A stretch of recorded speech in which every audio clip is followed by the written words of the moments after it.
രാധേ രാധേ. ലോകത്തിലുള്ള ഏറ്റവും സുന്ദരനായ പുരുഷനാണ് കാമദേവൻ.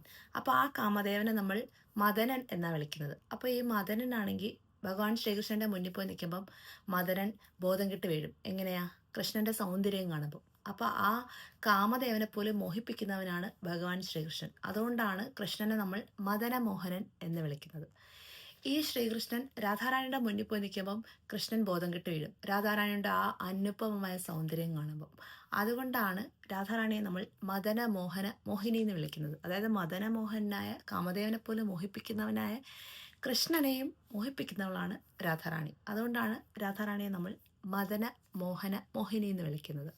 അപ്പോൾ ഈ ലോകം മുഴുവൻ, ഈ പ്രപഞ്ചം മുഴുവൻ കൃഷ്ണനെ ആരാധിക്കുന്നു, കൃഷ്ണനെ പൂജിക്കുന്നു. ആ കൃഷ്ണനാണെങ്കിൽ രാധാറാണിയെ ആരാധിച്ചുകൊണ്ടിരിക്കുന്നു. അതുകൊണ്ടാണ് ഋഗ്വേദത്തിൽ പോലും പറയുന്നത് കൃഷ്ണേന ആരാധ്യതേ ഇതി രാധ. അതായത് കൃഷ്ണനാൽ ആരാധിക്കപ്പെടുന്നവൾ ആരാണോ അവളാണ് രാധ.